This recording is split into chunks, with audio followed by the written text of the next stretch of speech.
tunafanya, and we have already started engaging the national government to prepare for private investors.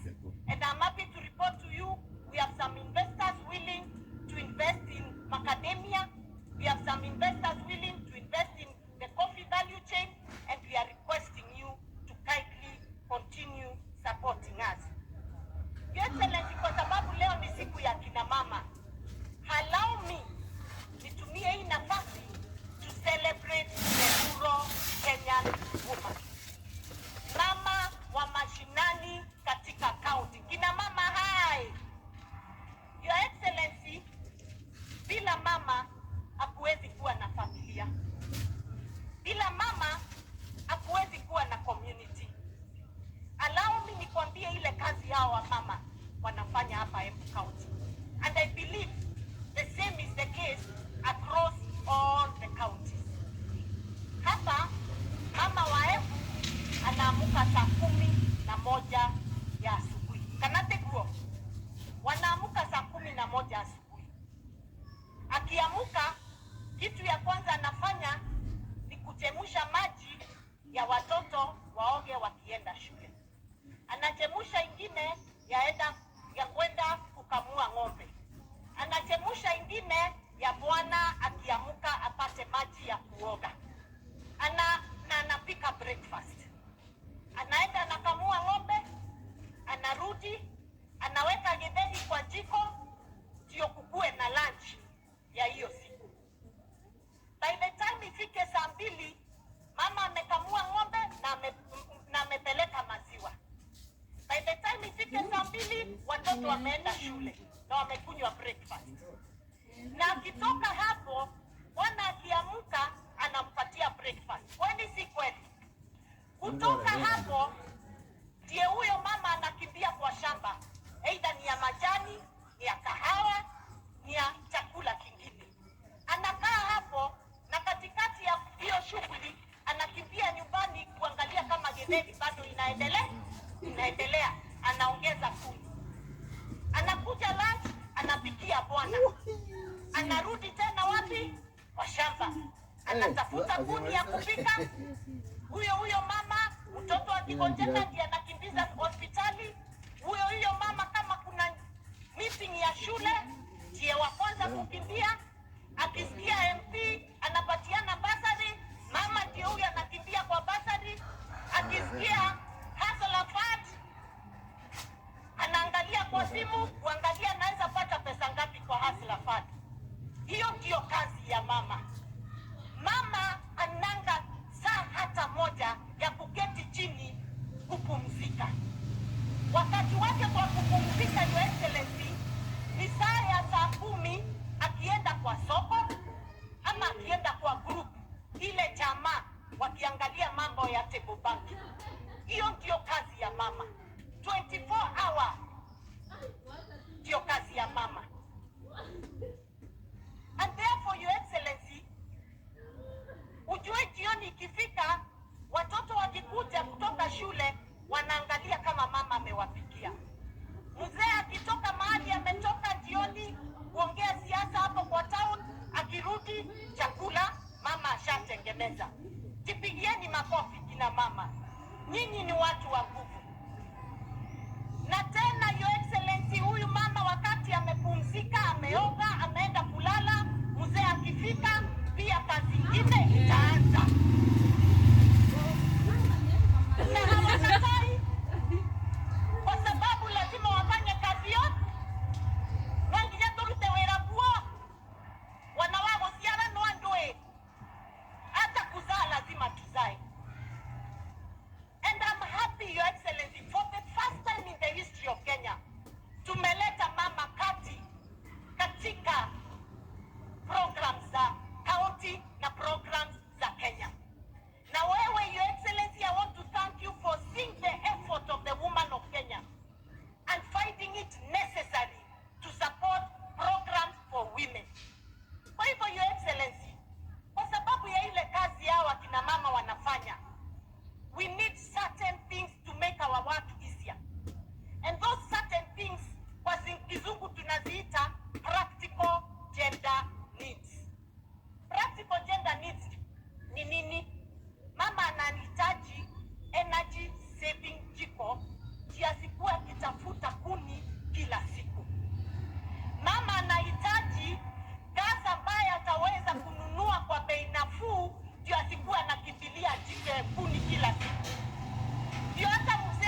Mama anahitaji hospitali ambayo itaweza kumsaidia akitaka kuzaa aende azae bila shida. And that's why I want to support that Your Excellency Linda Mama program. Tafadhali iendelee. Tafadhali Linda Mama iendelee. Na hiyo na sisi tunaendelea kujenga mahospitali kuhakikisha kuna dawa. Ndio hao wa mama sisi tuko tayari hata kukuzaa. Tuite mtoto mmoja hapa Embu County, William Samoei Ruto, ukuje usisalimie. Finally, Your Excellency, these women, hawa mama ambao ni wamama wa nguvu, wanahitaji chapa, pesa mfukoni. Pesa nini? Pesa nini? Pesa mfukoni. Katika hiyo pesa mfukoni, Your Excellency, kahawa yetu, majani yetu, maziwa yetu, macadamia yetu, avocado yetu, gena yetu, green grams, gena, mera yetu, mogoka. Tunahitaji pesa mzuri kuliko ile tunalipwa. I want to thank you because ulituma your deputy president Rigiji afuatilie hiyo mambo ya kahawa, ya majani, ya maziwa. Na tumeona amejikakamua kabisa. Na tukapata cherry advance fund ndio tuweze kulipa wakulima waweze kupata pesa. Lakini tunaomba sisi tunataka kahawa yetu at least tuwe tunapata $1 per kilo for coffee. We want a minimum of 55 shillings per kilo for our milk. We want a minimum of 100 shillings per kilo of macadamia. We want a minimum of 150 shillings for our dengo. Ndio hawa mama waweze kuishi poa. Kanategua ndo akwa. Ndio ngone na mwarereria. Motiborere ikarinda karubeke gakene. Asante sana. Your Excellency, I want to thank, nataka kushukuru hawa mama kwa vile mumenishikilia. Nataka kuwashukuru kwa sababu bila nyinyi singekuwa hapa. Na mimi nguvu yangu ni nyinyi. Tumo tikandekia dunia. Nyitererai takana kenyu. Sawa sawa. Na nataka kuambia tutafanya kazi pamoja. Na niwaambie kwamba His Excellency amekubali Mheshimiwa Aisha Jumwa, yule minister wetu wa kina mama, mama wa nguvu, mama shupavu, akamwambia akutane na mimi next week. Tupange vile tutaleta pesa mashinani ya kina mama. Umefurahi? So Mheshimiwa Aisha Jumwa, my sister, I'll be waiting for that appointment. We want to bring money to the women ndio waweze kufanya biashara, waweze kuinua familia zao, waweze kuendeleza maisha yao. Your Excellency, let me finish by saying this. The strength of a county is in the unity of that county. Bila unity, county haiwezi enda mbele. For 10 years, Embu tulikuwa na msukosuko mingi and we lost big time in development. I want to appreciate the support and the unity that is in Embu County amongst all the leaders. I want to appreciate the MCAs of Embu County, wapigieni makofi kwa sababu wamenishikilia nikiwaambia saidieni hapa, wanatusaidia. Thank you very much, Excellency, honorable members, for the support you continue to give me as a woman leader. Your Excellency, please hold my hand. Na usichoke. Hata ukiniona kila siku usichoke. Tafadhali ukiona simu yangu chukua tu, ujue tu nataka kuongea mambo ya Embu. And I thank you because unafanya hivyo. And Your Excellency, nilikwambia ukubali nishike hiyo koti yako. Na sitaachilia. Ndio hao watu wangu wasaidike. Na ile pesa uko nayo pale Nairobi, nikikuja kuitafuta, niambie Mwarwanja chukua, enda fanya kazi. Karinda chukua, enda fanya kazi. Na hao watu watafurahi. Utafurahi. Asante sana, nimeshukuru sana. Mungu awabariki kina mama. Hai.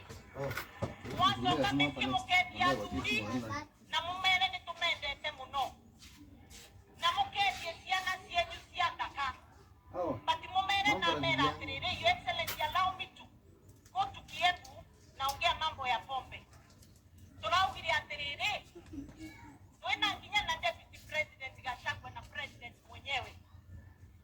vinwa nginyethire maturari. Na sisi Embu County tumeamua kwamba zile baa zote ziko kwa vijijini tutafunga zote. Na nyinyi wa mama, nataka kuwashukuru wale mnanipigianga simu kunitumia message. Kama kuna baa hapo kwa kijiji yako, nitumie message, tutakuja tukifunge. We must get our mind back to productive work. Hatutakubali pombe haramu Embu County tena. Asanteni sana, ngaiwa moya muradi mena ne mwendete muno. God bless you so much. Asante. Thank you.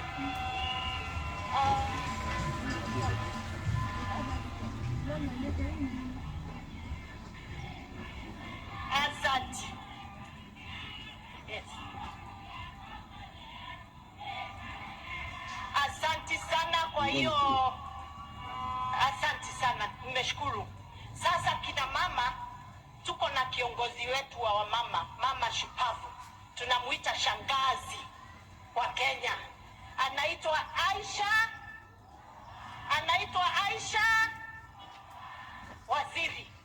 Please come, speak, and then you call the chair of the Council of Governors, Governor Ann Waiguru. And please, while you're here, Waziri, kindly introduce the CSAs and PSAs who are here with us today. Asante sana. Huyu mama anafanya kazi ama afanyi kazi? Hebu onyesheni kwa mikono hivi. Asante sana. Karibu sana. Asante sana.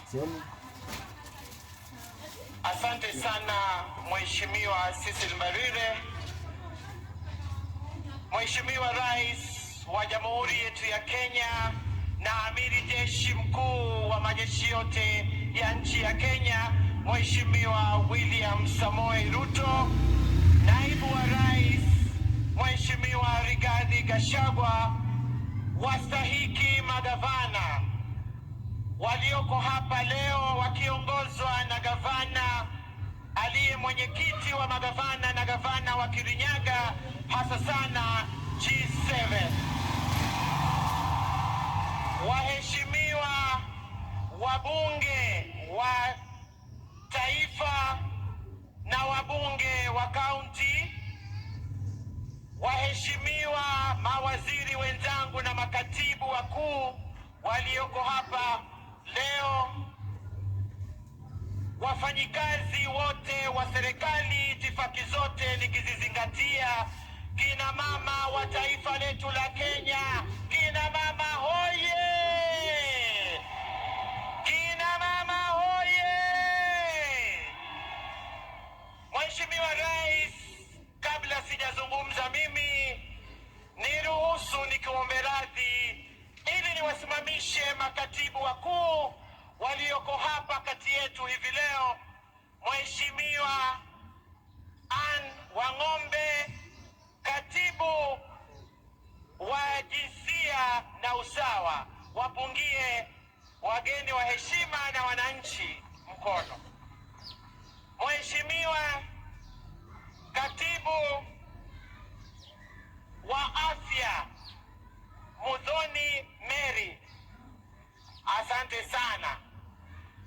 Mheshimiwa Rais wetu mpendwa tunayekuenzi, vile vile ni kuombe radhi niwasimamishe mawaziri wenzangu ambao leo wako hapa kwa ajili ya shughuli hii na kudhihirisha kwamba wewe rais wetu ni mtu unayejali, kiongozi unayejali maslahi ya kina mama na kuwajumuisha katika uongozi, kama vile theme ya leo inavyosema, nihusishe mimi kama mwanamke. Nataka kuanza na mkuje mbele tafadhali.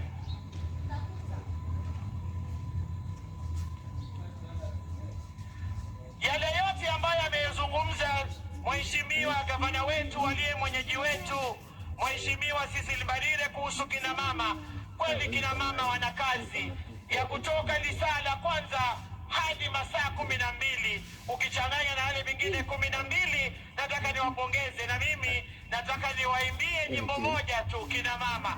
Najua nyinyi hamutanijibu kwa sababu labda hamuijui, lakini nichukue fursa hii Mheshimiwa Rais na kuomba radhi, niwapongeze tu kwa njia ya kipekee. Shangwe, shangwe na vigelegele, tumpongeze mama, hakuna aliye kama mama. Hongera mama, hongera. Nataka niwache kipopolipo hichi kwa dadangu ambaye ni waziri wa masuala ya afya katika taifa letu la Kenya, Bi Susan Nakumicha. Musikie sauti yake pia kama mama. Asante sana. Kwanza mimi nataka kushukuru Mheshimiwa Rais kwa kunipa fursa kama mama kufanya kazi ya afya. Kina mama wa Embu oye! Mpo? Mimi niko na swali. Mtoto akiwa mgonjwa nani umpeleka hospitali? Mama. Sawa kabisa. Mzee akiwa mgonjwa nani umpeleka hospitali? Si mama. Na je, mama akiwa mgonjwa nani anampeleka hospitali? Si ni mama mwenyewe? Asanteni sana kina mama. Hilo ni thibitisho Rais ya kwamba hawa mama ndio madaktari wa ukweli. Na Rais, ningependa kuwaeleza wamama wa Embu. Gavana ameuliza ya kwamba linda mama iendelee. Na nataka kusema hivi, linda mama ilikuwa inakulipia wewe wakati wewe ni mjamzito na ukishajifungua kwa mwezi mmoja tu. Sasa hii wakati mwingine wote nani anakulinda? Si unahitaji pia afya. Sasa ile sheria tumeleta mpya, bima ya afya mpya, hailindi mama peke yake, inalinda mama, inalinda mwanafunzi wa shule, inalinda mzee wa nyumba na inalinda jamii yote. Na Rais amekuwa mzuri sana kwetu. Amesema wamama msichoke na mambo ya afya. Ile bima ambayo mlikuwa mnalipa shilingi 500 sasa ameshukisha ni shilingi 300. Na Rais tena amekuwa mzuri sana. Amesema wale watu ambao wanaketi kwa red carpet walipe 2.75% ishughulikie afya yenu nyinyi wote. Na Rais pia amekuwa mzuri sana. Ametupatia fund ambayo ukipatikana uko na diabetes, uko na hypertension, wewe ni kuenda tu na serikali inakushughulikia. Na mimi kama mama wa afya number 1 nitahakikisha hiyo pesa yote inatumika vizuri na nyinyi wote mnapata bima ya afya. Asanteni sana na Mungu akawabariki. Asante sana waziri wa afya. Sasa nimlete waziri wa wafanyikazi na jinsia ya kijamii, Mheshimiwa Florence Bore. Asante sana Rais. Wanaoembu hamjambo? Asante sana. Niko hapa nataka kushukuru Rais na makamu wake kwa ile nafasi ambao wamenipatia kwa Wizara ya Labor na Social Protection.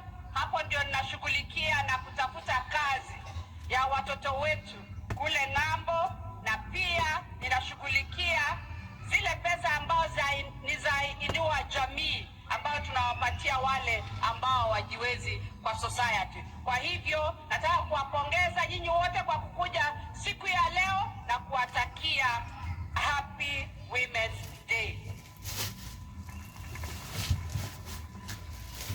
Sasa nataka nimlete waziri wa biashara na viwanda, Waziri Rebecca Miano.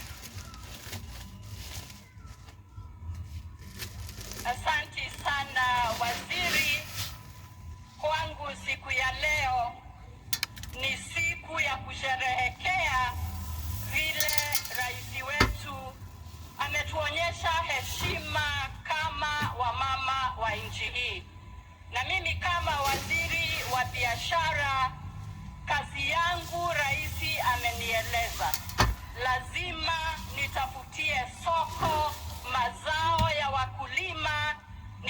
tutafutie wananchi biashara, na ndio maana mnaona tunajenga County Aggregation and Industrial Park, tuko na Export Promotion Zone na miradi mingi kabisa, na kwa wakina mama na wakaribisha kabisa. Katika wizara yetu tuko na mpango unaitwa Wekeza Dada, ambao uko na fedha za kushikilia wamama wale wanataka kuwekeza na kuimarisha biashara zao. Na leo ni siku ya kuambia rais hadharani, sisi kwa ile nafasi umetupatia tutajitolea, tutafanya bidii maradufu ili tuweze kuhakikisha ya kwamba ile ndoto yako, that vision that you carry, we will fulfill. Asanteni sana na Mungu awabariki. Sasa nataka nimlete waziri wa mazingira, misitu, ukabilianaji wa tabia nchi na mali asili. Asante sana Your Excellency, Rais wa nchi yetu ya Kenya na viongozi wote, kina mama wa Embu County, hamjambo? Bwana Yesu asifiwe. Mimi nataka kuwashukuru kwanza. Wakati wa kampeni mimi nilikuja hapa na mkatupatia karinda. Ninawashukuru sana na ninawaomba mumshikilie mpaka mwisho. Jambo la pili, Mheshimiwa Rais, mimi nataka kukushukuru. Wamama wa Embu, mimi ni mama mdogo kutoka jamii ya Kimasai kule Narok. Na wakati huu ambao tunaongea maneno ya 2/3 gender rule, na tumeona rais uko mstari wa mbele kuhakikisha jambo hili litatimika. Siku ya leo mimi nikiwa waziri wa kwanza kutoka jamii ya kifugaji kule Narok, kutoka kijiji kidogo, kwa sababu ya uongozi wako rais, yule mama wa hapa Embu hata ambaye anatoka kwa kile kijiji kidogo atapata tumaini leo ya kwamba yule msichana wake mdogo anamfunza kwa jasho ya kuuza mogokaa ama kitu kingine kile wanalima hapa Embu, anaweza kupata nafasi ya uongozi katika nchi hii. Na tunakushukuru rais, na tunataka kuambia kina mama wa nchi ya Kenya ya kwamba tuko na tumaini ya kuwa kwa nafasi ya uongozi, kwa sababu rais wetu na Mheshimiwa Aisha hapa, wabunge wetu wamesema watatusaidia katika 2/3 iweze kutimika. Si tunaona tumaini kina mama? Bwana Yesu awabariki. Asanteni sana. Asante sana Mheshimiwa Soipan. Kina mama mupo? Kina mama mupo? Mimi nataka nichukue nafasi hii nimshukuru sana Mheshimiwa Rais pamoja na naibu wake, hasa sana katika siku hii ya leo ambayo ni siku ya kuwaenzi na kuwasherehekea kina mama duniani. Wametuonesha mfano mzuri sana. Labda nyinyi hamujaona, lakini sisi ambao tumekaa katika jukwaa hili, nataka niwape habari kamili kwamba waliowakalia nyuma yao hivi leo sio wale wamevaa masuti. Leo walioko nyuma, walinzi walinda usalama, ni kina mama pale nyuma. Kwa hivyo nataka tuwapigie makofi, shangwe na vigelegele. Pia kina mama, kazi hiyo twaiweza, na mkitupa nafasi kama walivyopewa, wanadhihirisha kwamba leo rais yusalama na naibu wake yusalama mikononi kwa kina mama. Your Excellency, as the women of Kenya, we are deeply honored by your presence today as our chief guest of this year's International Women's Day. This, Your Excellency, is a clear demonstration of your commitment of the empowerment and advancement of women and girls in our country. Your Excellency, this year's theme, Invest in Women to Accelerate Progress, aligns perfectly with the Kenya Kwanza Women Charter, which you committed to, and your bottom-up economic transformation agenda, popularly known as BETA. Your Excellency, as the Cabinet Secretary for Gender, Culture, the Arts and Heritage, yesterday at the launch of the G7 strategy, I promised to share some of our progress that the ministry have made through your support, Your Excellency. And one is the development and validation of the National Care Policy 2024. Two, the development of the Women Economic Empowerment Policy 2024. This all, Your Excellency, are at the advanced stage and will be concluded by end of this month. Your Excellency, this will be a great milestone in Kenya as being the first ever women economic empowerment policy aimed to reducing household poverty, increasing economic growth, productivity and efficiency for women. Your Excellency, we are increasing our investment and support to the government-owned gender-based violence rescue centers from the current, and increasing the numbers from the current 3 to 15 by 2027 at a rate of 5 every financial year from 2024-2025 financial year, Your Excellency. Your Excellency, we have seen an unfortunate increase of femicide in Kenya. My ministry have moved swiftly to address this situation, and we reached out to my cabinet colleagues in the ministries of Education, Interior, Health, and other stakeholders, religious leaders, and non-state actors to conclusively address these challenges, Your Excellency. And in the same breath, we are reviving or rather reviewing the gender-based violence policy to reflect our realities, Your Excellency.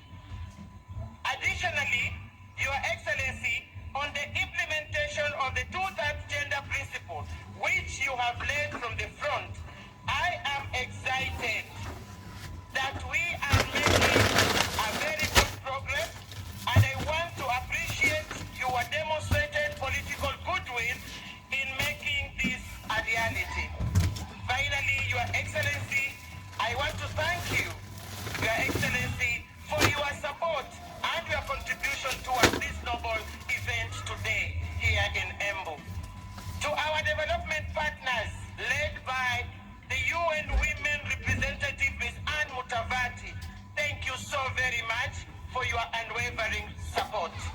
Kina mama, mengi raisi atayazungumza, ina imani ya kwamba kikapu chake kimejaa kwa mazuri, lakini yote 9 ni kwamba sisi kama kina mama, Mheshimiwa Rais, katika taifa letu la Kenya, tulikushikilia, tutakushikilia na tutaendelea kukushikilia, kwa sababu hatujapata kipenzi cha roho zetu kama kina mama. Sisi katika taifa letu la Kenya, anayetuenzi kama unavyotuenzi Mheshimiwa Rais. Jana ulitumia masaa mengi sana kuja kuwapongeza na kuwapa nguvu dada zetu magavana, na katika historia tangu katiba hii ya Kenya izinduliwe mwaka wa 2022 tumepata magavana 7, Your Excellency. Na chama tawala ambacho wewe mwenyewe ndiyo kiongozi, na haingewezekana bila juhudi zako. Hawa dada zangu wana ushuhuda wa kutosha, na ulipoweka kipaumbele Mheshimiwa Rais kutimiza mapenzi ya katiba yetu katika kutimiza kile kitengo kimoja cha kikatiba cha thuluthi mbili, Mheshimiwa Rais, sisi kina mama katika taifa letu la Kenya tutakuenzi na kukushikilia. Ninajua una uwezo, una nia na una nguvu. Yote haya yatatimia. Kina mama,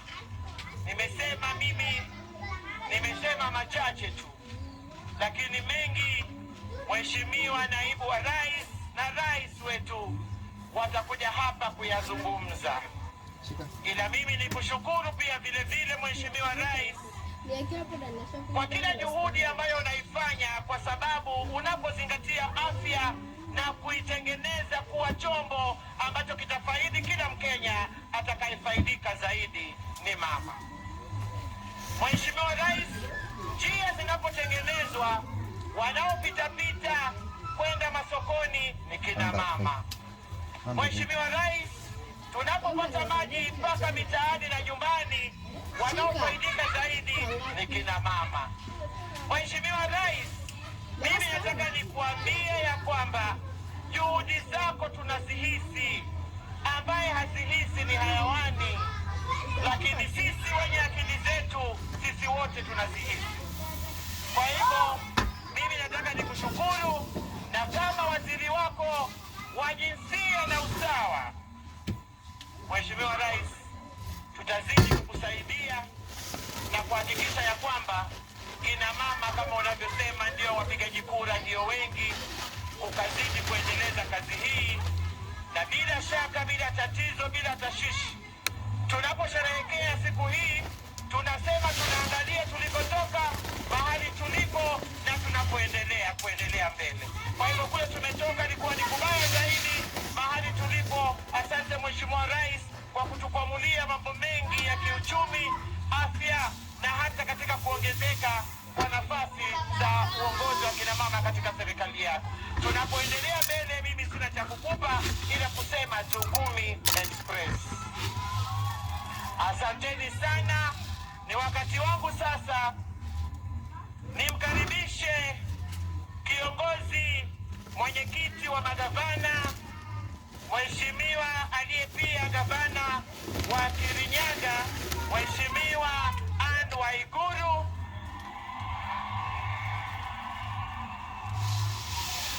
na pia vile vile amevaa kofia nyingine ya kiongozi wa G7. Asante sana Mheshimiwa Anne Waiguru.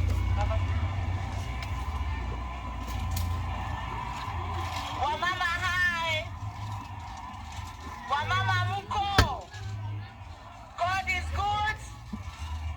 Tokaila ni anaanjara, God is good, and all the time.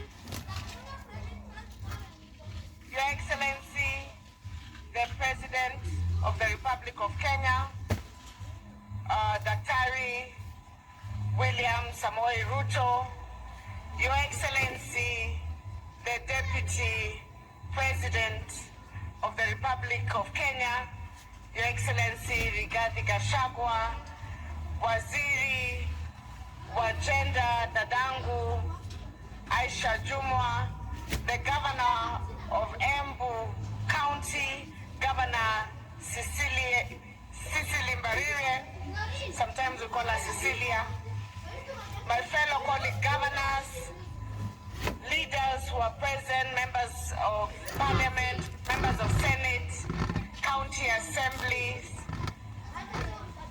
all protocols observed.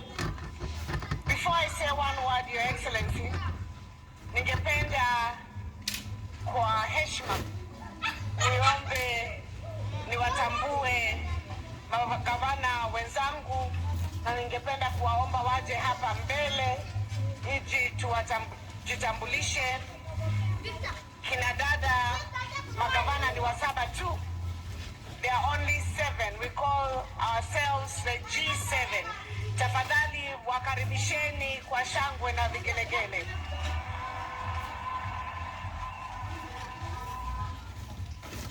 Ningewaomba dada magavana waje wajitambulishe kwa jina na wasalimie watu wa Embu, na tutaanza na dadangu kutoka Kwale, Her Excellency Fatuma Achani kutoka kule Kwale. Karibu gavana. Shukran sana Chair, Your Excellency the President of Republic of Kenya, Deputy President of Protocol observed, kina mama hoye! Mimi yangu tu ni kumshukuru Rais wa Jamhuri ya Kenya kwa kutushika mkono sisi kina mama, na pia nikiwa mama gavana, nikiwa mwanamke, kwa niaba ya Wakenya kina mama wa Kenya wote, na pia kwa niaba ya kina mama ndani ya chama cha UDA, Mheshimiwa Rais, tunakushukuru sana kwa kumpatia chair wetu Madam Ses Barire kuwa chair wa UDA. Asante sana watu wa Embu, muendelee kushikilia. Cecil Barire anafanya kazi nzuri. Shukrani sana. Asante sana gavana wa Kwale, na sasa ningependa kumkaribisha gavana jirani wa kutoka kaunti ya Meru, Gavana Kawera Mwangaza. Kaende kaende.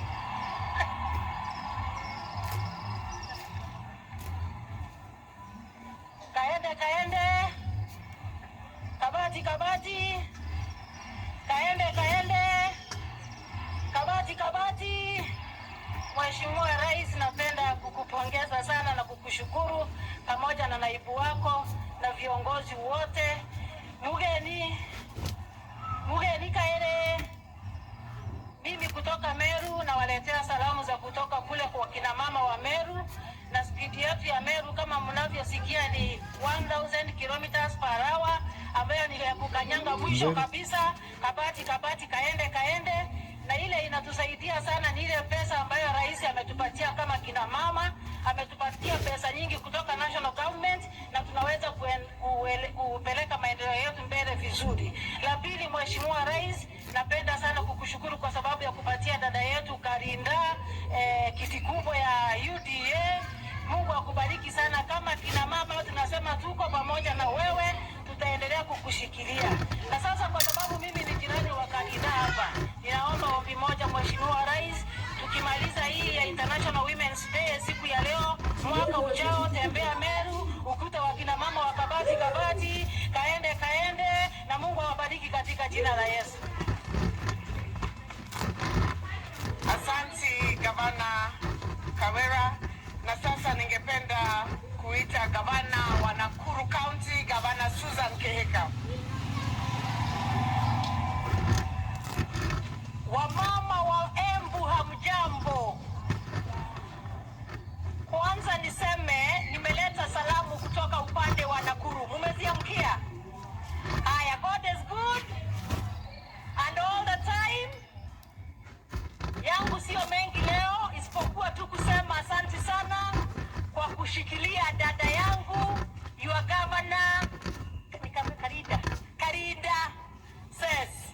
Mimi nimekuwa Nairobi wakati once tukiwa na mheshimiwa Governor Ses, na kila siku akiamuka anatembea kila ministry akitafuta projects za kuleta upande wa Embu, na nikimuuliza ananiambia ako very focused kwa sababu anataka ku make sure Embu imepata maendeleo kabisa kutoka serikali ya Kenya Kwanza and our president.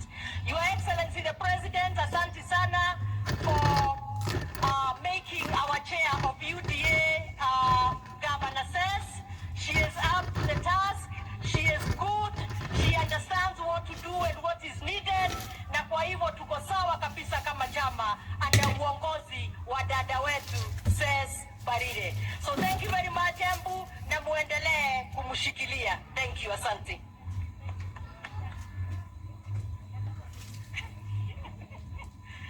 Thank you, Governor Susan. And now I'd like to invite another neighbor for Embu, Governor of Machakos, Her Excellency Wavinya Ndeti.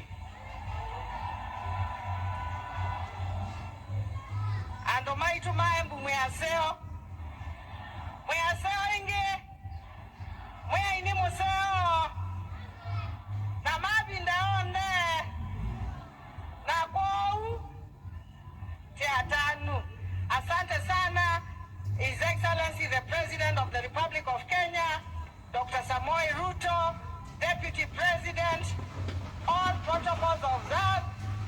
Sisi tuko hapa leo tusherekee siku ya kina mama. Na tukisherekea siku ya kina mama leo, ningependa kuchukua hii nafasi nimshukuru Mheshimiwa Rais. Jana ulituhakikishia ya kwamba the two-thirds gender rule itaimplementiwa. That is one thing we want to thank you for. Hii kitu tumepigana nayo miaka mingi kama kina mama tuweze kupata nafasi, but now going to the level ya kuimplement hiyo, sisi tumeshukuru sana. Watu wetu wa Embu, mimi nataka kuwashukuru sana kwa kumchagua dada yetu Cecil Mbarire. Yeye ni jirani yangu hapa, na huyu mama anajua shida za kina mama. Mumesikia ameongea vile mama anafanya kutoka asubuhi mpaka asubuhi lengine. Yeye ni mama anawaelewa, na ninawaambia muendelee na kumshika mkono na atawafanyia kazi. Na sisi kama kina mama tumeamua kufanya kazi. Empowerment ya mama ni kitu ya muhimu sana. Lazima tuangalie kuempower kina mama katika siasa, kuempower kina mama katika biashara, kuempower kina mama katika masomo. Na tukifanya hayo yote, Kenya yetu itakuwa mzuri. Kwa hivyo, mimi sina mengi ya kusema. Ndugu zangu, Mwenyezi Mungu awabariki, na let us continue being good neighbors. Asanteni sana, Mwenyezi Mungu awabariki.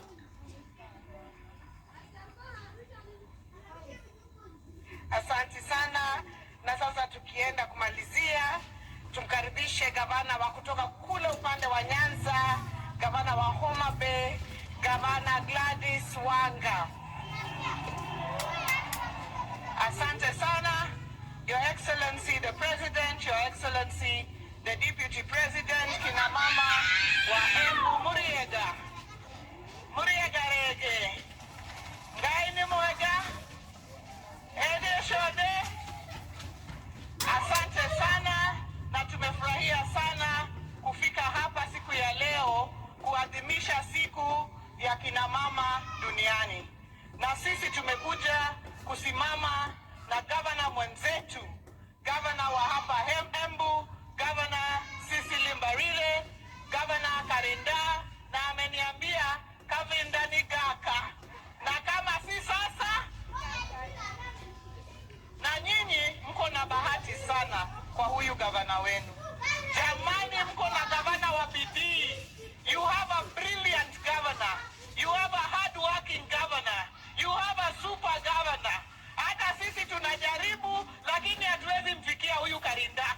Ile mbio anakimbia na Embu, mimi nimemuuliza Gavana Ses, kama kwa mwaka moja unamaliza kazi yote, sasa hii miaka 9 inabaki, utakuwa unafanya kazi gani? Sasa huyu gavana wenu ni gavana wa bidii. Na mimi ingawaje tuko mirengo tofauti ya siasa, ile shida inapata mama hapa Embu ni sawa na ile shida inapata mama kule Homa Bay. Ndio maana tumekuja pamoja, tushikane chini ya uongozi wa huyu gavana wetu, Gavana Anne Waiguru. Ndiye anatushikilia kwa sababu yeye sasa anaenda kumalizia, na yeye anatuguide, anatuonyesha fuata hapa, na tunamwombea akimaliza aendelee kuendelea. Asanteni sana, na Mungu awabariki, na asante sana Mheshimiwa Rais kwa kutushikilia kama kina mama.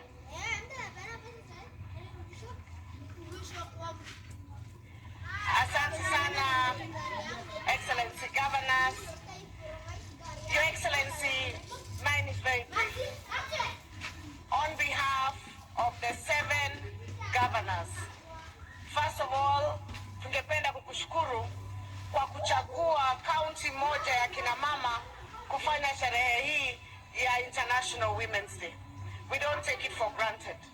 Ungekuwa kule Nairobi, ama ungeenda Mombasa, ama mahali pengine, lakini wewe kwa sababu natambua kina mama na gavana ambao ni mama.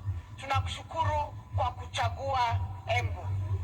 Na sisi Your Excellency na wamama wa Embu, ningependa kuwajulisha hivi.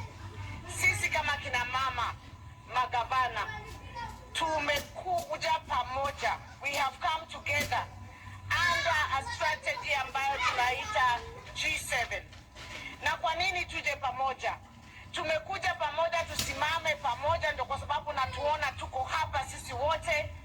Juzi tulikuwa kule Homa Bay, jana tulikuwa Nairobi tukilaunch, na tutazunguka kaunti zote za kina mama ili tupatiane nguvu, tupatiane maarifa, tusaidiane kikazi, ili wamama ambao wamechaguliwa ambao ni 7 tu kati ya 47 wawe kielelezo ama mfano to the other upcoming leaders.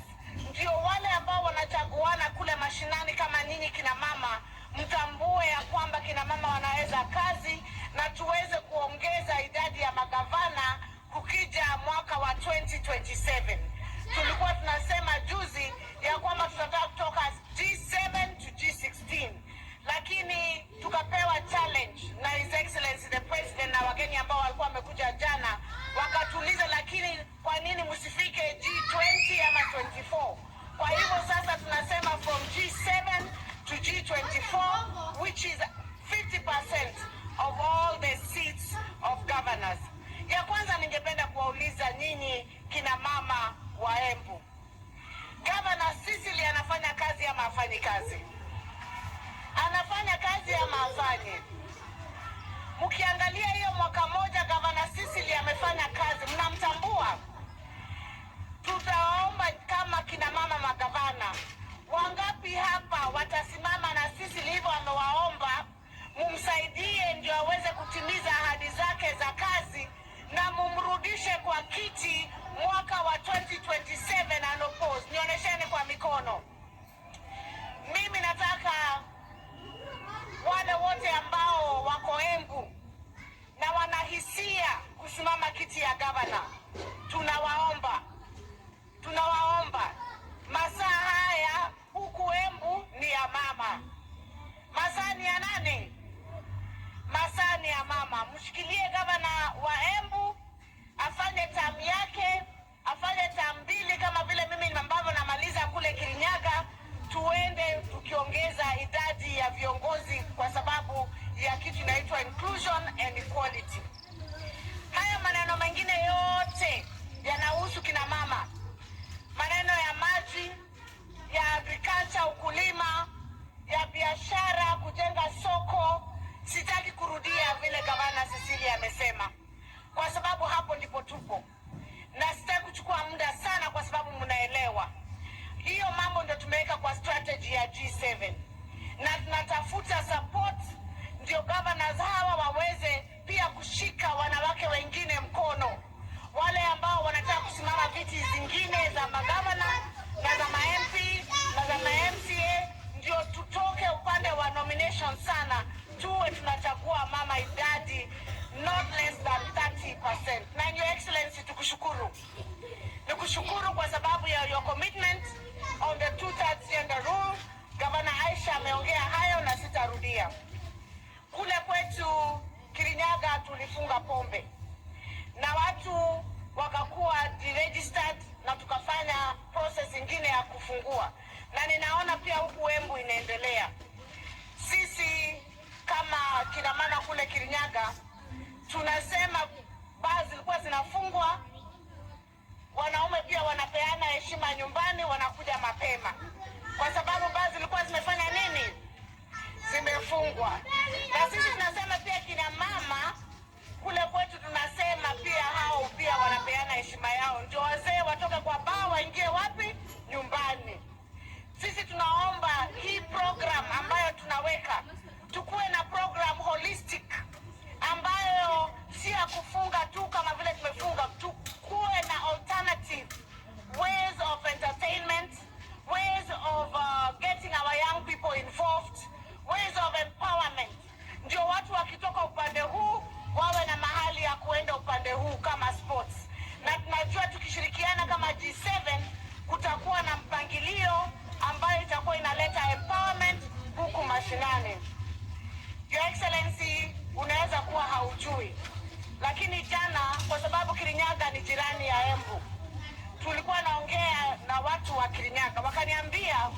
hiyo maneno yote ya bei ya mifugo, kwa sababu ukiangalia hawa wamama, Your Excellency, hawa ni wakulima, wengi wao ni wanabiashara, si ndio? Na wote wanategemea ukulima wao. Ningeomba tu kitu moja very urgent, ambayo ningeomba serikali yako iangalie. Bei ya kahawa imeanza kwenda juu, bei ya majani kidogo, lakini bei ya makadamia ilikuwa imepanda ikafika 120, 180. Sasa juzi imeshuka chini ikafika 30 shillings. Your Excellency, kama ungeangalia hiyo, kwa sababu macadamia is one of our main exports. Zile zinakuwa zinasaidia kina mama sana. Wengine hawawezi kuwa wanaelewa sana, lakini ile pesa inakuja kila siku. Ungeambia watu wako waangalie hiyo maneno ya bei, kwa sababu the drastic drop in 1 week was quite shocking, na it can be devastating to many of our farmers. Your Excellency, na kina mama, Gavana Cecilia amesema tunafanya kazi kutoka asubuhi mpaka saa ngapi? Mpaka saa ngapi? Mpaka saa ngapi? Mpaka asubuhi ile ingine, si ndio? Na sisi tunasema kama kina mama, kwa sababu hiyo kufanya kazi ni sisi wote, haitengui kama wewe ni mama wa mashinani, ama wewe ni mama wa D7, ama wewe ni mama wa MCA, ama wewe ni mama wa MP. Sisi wote tuko na hizo shughuli. Asubuhi tunaanza na home na kuweka watoto watayarishe waende shule.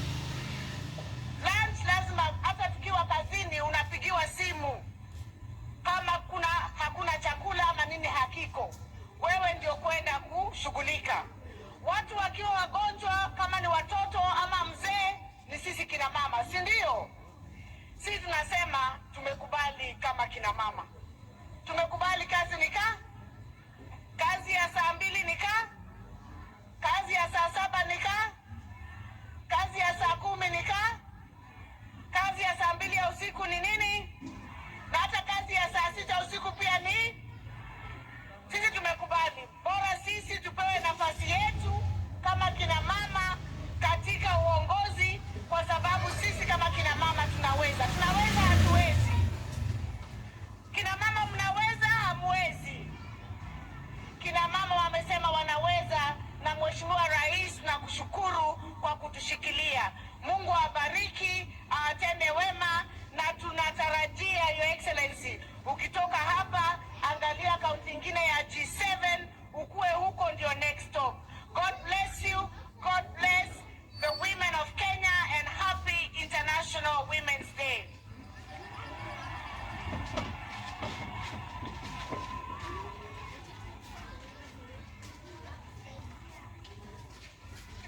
Hello. Na sasa kwa heshima, na naomba msamaha, kwa heshima kuu ningependa kuomba kumkaribisha naibu wa rais aje atuongeleshe, His Excellency Rigathi Gachagua aka Rigi G. Karibu naibu wa rais.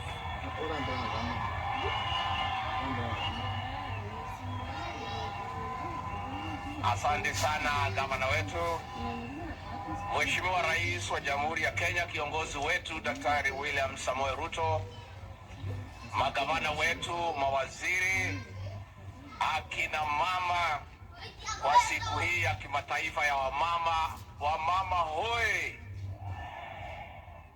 atimia itu muriega, muriaro, Ngai mwega, na hĩndĩ ciothe Ngai iciarĩra Mwathani agocwo.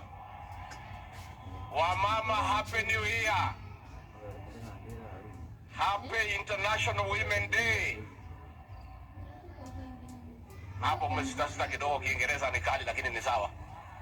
Mimi Mheshimiwa Rais nafurahi sana kufika na wewe hapa kwa hii sherehe ya maana sana kwa mama wetu. Rais wetu, hawa wa mama ndio Kenya, hawa ndio wenye uchumi wa Kenya. hawa ndio wenye elimu ya Kenya. Hawa kina mama ndio wanasongesha taifa yetu mbele. Na Mheshimiwa Rais, sisi tukitembea, ukifika kwa shule siku ya Parents Day, 90% wa mama wako pale. Ukifika kanisani, kuanzia pale kwa kwaya, kwa ashas, wale wenye kuchukua matoleo, wale wanaaminika ni wa mama. Ukifika kwa matanga, ile kamati ya kushughulikia, treasurer ni mama. Ukifika kwa kupanga harusi, treasurer ni mama. Mtu wa kuaminika Kenya hii ambaye hawezi kuchukua kitu ya mtu mwingine ni mama. Na rais, hata kwa uongozi wako, kweli usemwe tukiwa hapa Embu, walioshikilia wewe kabisa rais, wakakuombea, wakasimama na wewe ukiwa na matatizo mengi, ni hawa akina mama wa Kenya. Na sisi akina mama tunawatambua, tunawaenzi. Na mimi nataka kuomba akina mama muendelee. Na sisi kama viongozi, kama wanaume, kazi yetu ni kushikilia wamama. Kwa sababu hiyo ndio kazi yetu tumepewa na Mwenyezi Mungu. Kazi yetu ni kulisha wamama na kuwachunga. Na tukishindwa wanajilisha. Sina kuwaga namna hiyo. Hao wamama ni waajabu, Your Excellency. Na maboma yetu, ile maboma yote imesimama vizuri, ni akina mama wamesimamia. Na hata wale hawajapata yule wanaelewana kukaa na yeye, pia wanasimamisha boma. Na wanasomesha watoto. Na kwa hivyo sisi tukifika hapa na rais tunasema hongera, pongezi ya kina mama. Sisi na rais tunamtambua na ni jukumu letu kumsaidia. Na vile gavana amesema, rais wetu, sana sana mambo ya maji tujaribu kusaidia wamama. Kwa sababu hawa mama wakiwa na maji, alafu wakuwe na kitu kwa mfuko, hata hawazeeki. Mama ni kibeti na maji. Kati huo, mwina kidogo kwa mkuraga. Unajua rais, hawa kina mama ni waajabu.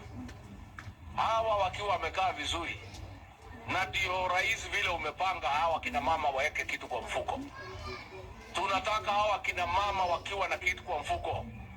Kahawa imelipwa mzuri, makadamia, avocado, muoka. Mama akuwe na kitu kwa mfuko. Bwana yake ampatie shilingi 3,000 kwa sababu ya kumpenda, bila kumwambia ataitumia na njia gani. Kwa sababu saa hii rais, mzee akipatia mama hata 1,000 anahesabu mpaka chinji, kwa sababu hakuna pesa nyingine kwa hiyo boma. Na hiyo giri moja ndio inafanya kunakuwa na mfurutano. Sisi tunataka hawa kina mama wetu wapate kitu kwa mfuko. Hata hawa wajitengeneze, wakae vizuri. Ndio ile mama wanavaa kitambaa ni siku tu ya sherehe ya kanisa. Ile ya Women's Guild, Mothers Council, CWA. Siku hizi zingine mugadi reje mugekerwo kinyugo, ekaruwe maega mugathakara. Kati guo ugacoka ukoya ngiri ukaigira kwa mwendia wa ndugu ukamwira, we mwendia nyita ngiri ino kigura na kiria gitagwo kinyau, ona ni njikare wega. Hivyo ndivyo tunataka akina mama wetu wakae. Kwa hivyo rais, sisi tunataka kusema chini ya uongozi wako mambo ya kahawa imeanza kuwa nzuri, bei imeanza kupanda. Mambo ya majani chai tulipata bonus, imeanza kupanda. Maziwa rais wetu umesema kuanzia mwezi huu wa March kwa new KCC ni 50 kwa lita. Mambo ya makadamia ilikuwa mbaya sana rais, na wewe ukatoa agizo kwa waziri wetu wa biashara na sisi, na tukaketi chini na kuangalia ile maneno ilikuweko. Ni vile gavana wetu wa Iguru anasema ilikuwa 30. Sasa imepanda, kwingine ni 90, kwingine ni 100, ikiendelea mbele.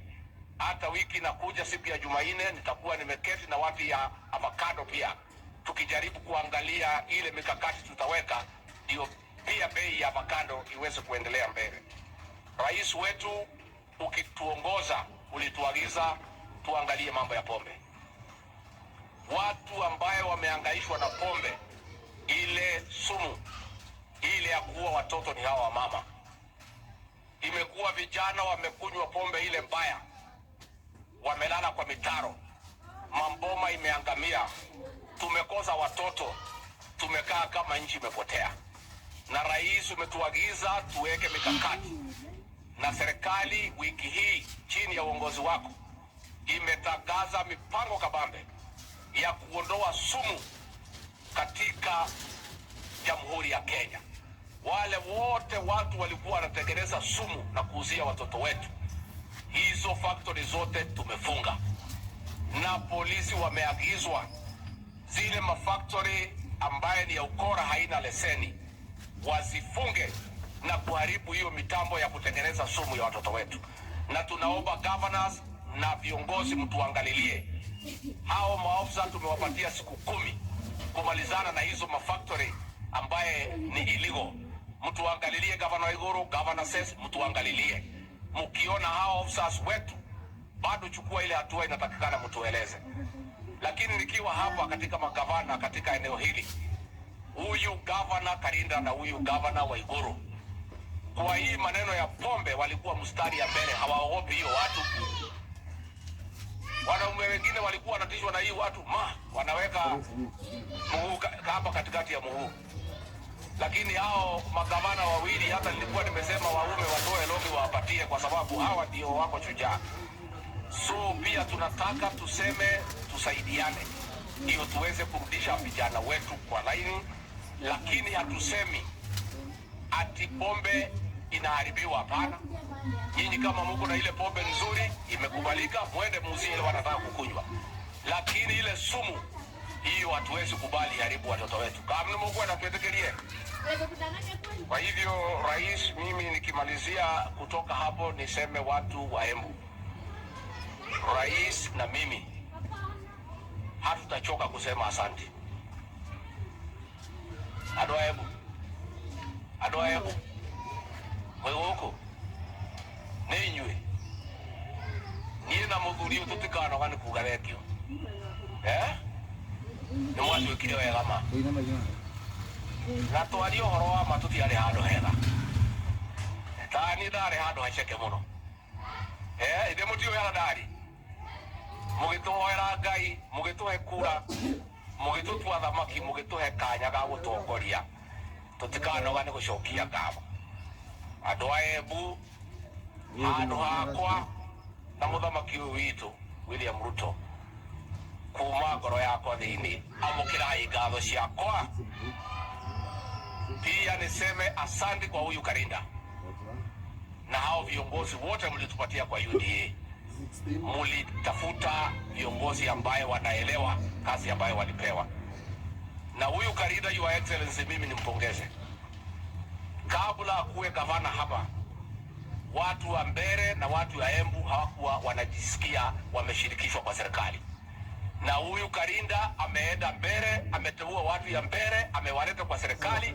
Saa hii wa Embu na wa Mbere wanajisikia wako ndani ya serikali. Mimi nataka governor nikuambie well done. Hata vile umeongoza hii county, viongozi wote wanaongea sauti moja. Finally, mimi niseme, katika hii serikali ya William Ruto, mtetezi wa wamama number 1 ni Rais William Samoei Ruto. Na hii maneno ya 2-third gender rule, mwenye ambaye atatimiza na atahakikisha imefanyika na huyu kiongozi wetu. Aliketi chini kwa meza yake, akachukua kalamu na karatasi, akaandika maoni yake vile anafikiria inaweza fanyika, akatuma kwa bunge. Na ndio unaona serikali yake mawaziri ni 10. Na hao mawaziri wote ambaye ni wamama wanafanya kazi kwa njia nzuri sana. Na kwa hivyo wakina mama watapewa nafasi kwa uongozi. Na vile rais ulisema jana, ni kweli tumeongea na tutaendelea kuongea vile hawa wakina mama huko mbele watashirikishwa katika serikali kuu wakiwa na nyadhifa ambaye iko na uzito. Kwa sababu hawa wakina mama wamejionyesha ya kwamba wako na umaarufu na wanaweza kupewa nafasi ya kuongoza. Sio tumekubaliana?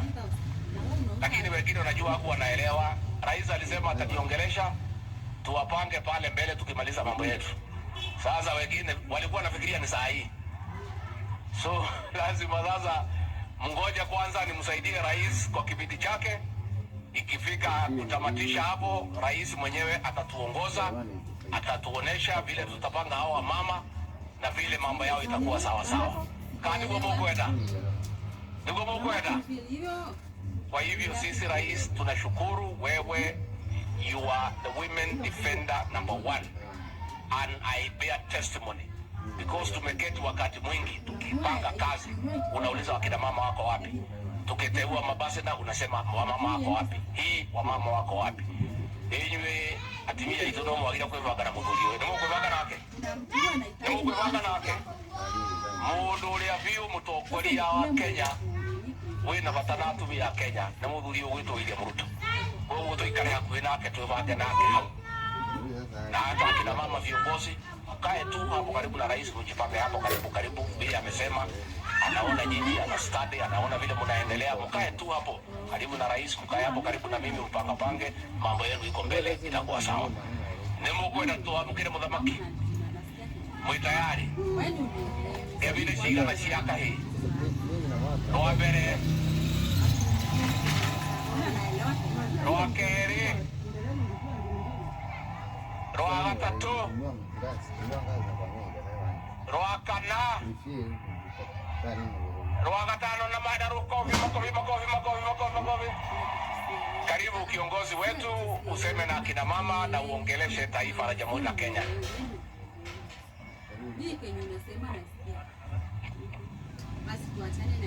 Asante sana Bwana Deputy President, tafadhali tunaweza kuketi chini. Asante sana.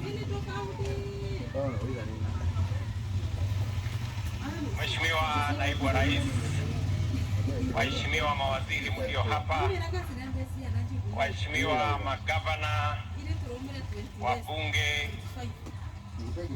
wa bunge la kitaifa na bunge la kaunti, ndugu wananchi wa Embu, hamjambo. Kina mama hai, kina mama hoye, kina mama hamjambo. Bwana Yesu asifiwe. God is good and all the time. Asanteni sana. It is a great honor for me to participate in this critical event, the commemoration of the International Women's Day. Is a dedicated opportunity for us as a nation to reflect on the progress we have made in promoting greater inclusion of women in order to realize gender equality and create the necessary conditions for inclusive prosperity and also national development. The terms under which we pursued development in the past consigned us to slow, inadequate progress because of the underlying fundamental inclusivity deficit, which marginalized regions, excluded sectors, and disenfranchised women. Not only did the majority of our people end up poor and deprived of opportunities to change their prospects, but structural and systemic discrimination also guaranteed that women inevitably fell among the most vulnerable people in our society. It is difficult today to take seriously any growth and development strategy which deliberately leaves behind everyone, let alone 50% of our communities and national families. Yet we realize with clarity that historically this is what happened with all development initiatives which did not proceed on the basis of inclusivity and equality. Unemployment in general denied women the opportunity to participate in production, and through archaic institutions which denied women equality, women who worked hard were deprived of the fruits of their contribution and labor. As a result, we were not only marginalized, but also perpetually vulnerable to much greater exploitation, violence, insecurity, conflict, ill health, and every other adversity to which our societies were prone.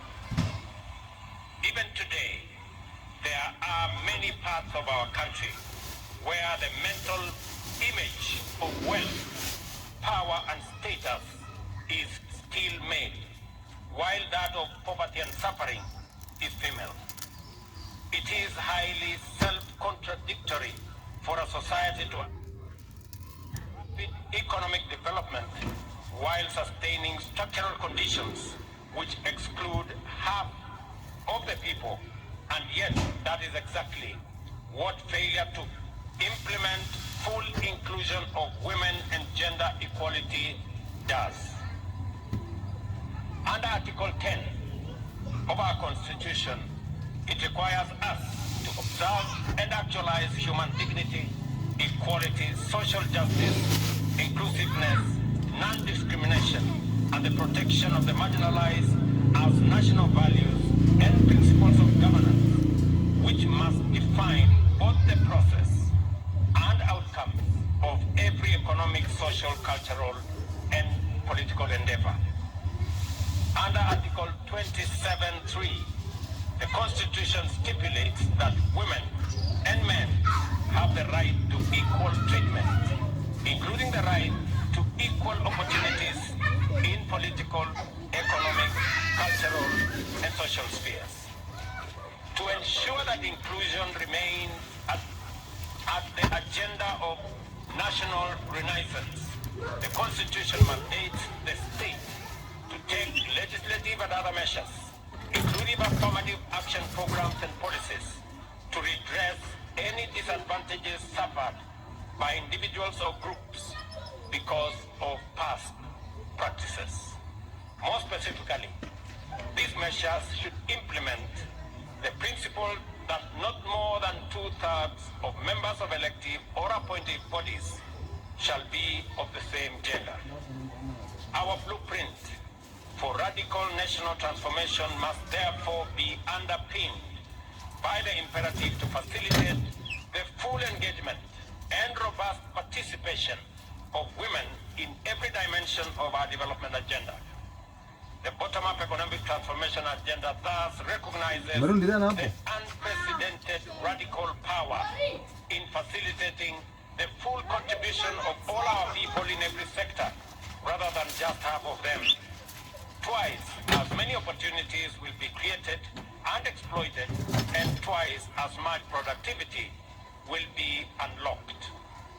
In our plan, we recognize the need to change the prevailing conditions and situations where female participation is key in key economic sectors remain minimal, with a vast majority of those women who participate being consigned to low-income employment and enterprise and under poor working conditions.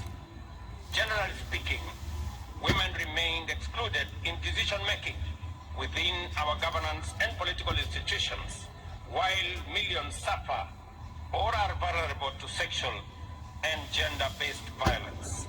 Moreover, health services have been inadequate for the needs of women and remained inaccessible and unaffordable. Environmental degradation, pollution, and climate change have complicated the lives and livelihoods of women, increasing their responsibilities in unpaid care work and thus accelerating poverty, early marriage, childhood pregnancies, and other disadvantaged conditions. Through highly intentional interventions, our bottom-up economic transformation agenda prescribed a pathway to transform the conditions, contributions, and participation of women in national development by deliberately eliminating every cultural, political, social, and other excuse for treating women unjustly. To achieve this, we recognize that we would have to direct unprecedented levels of investment to promote inclusion and affirmative action in socio-economic sectors. Specifically, we undertook to provide financial inclusion and capacity building for women through interventions like the Hustler Fund in women-led cooperative societies, chamas, merry-go-rounds, and table banking initiatives, and to take measures to protect them from predatory lenders. We've also resolved to be highly intentional, as I was requested here by the women rep of Embu County, in actualizing the constitutional gender inclusion principle, or the 1/3 rule, through various strategies, including at the party level and policy levels for elective representative positions in Kenya. Our agenda also committed to confront the issue of violence against women more directly, including through the deployment of increased personnel at the gender desks in our police stations and enhanced funding for the anti-female genital mutilation campaign, as well as upholding the dignity of girls and women, especially in learning institutions, by providing menstrual hygiene products free of charge. The impact of this investment has been radically transformative. As I explained yesterday, during the launch of the G7 caucus strategy, women have remained consistent in the uptake of various financial inclusion funds. And at the same time, we have disbursed 942 million to 1.4 million women who are members of 53,000 women groups and that are already accessing affordable financial facilities through the Women Fund. I have asked the CS responsible for Women Enterprise Fund, Madam Aisha Jumo here, that we will do at least 3 things that must make women enterprise significant, different, and intentional. Number 1 is to eliminate the requirement for collateral when women are borrowing money from Women Enterprise Fund. Number 2, to reduce interest rate for women borrowing under Women Enterprise Fund to only 6%. And number 3, that we are going to enhance the money as the ministry works on eliminating and structuring the fund so that we can reach more women in Kenya. I also undertook yesterday that on the matter of the 2/3 gender rule, I am happy that members of parliament have now committed that the quest, the search for this solution on the 2/3 gender rule will be found this time round. Kwa hivyo nataka wamama wajue vile tumesema.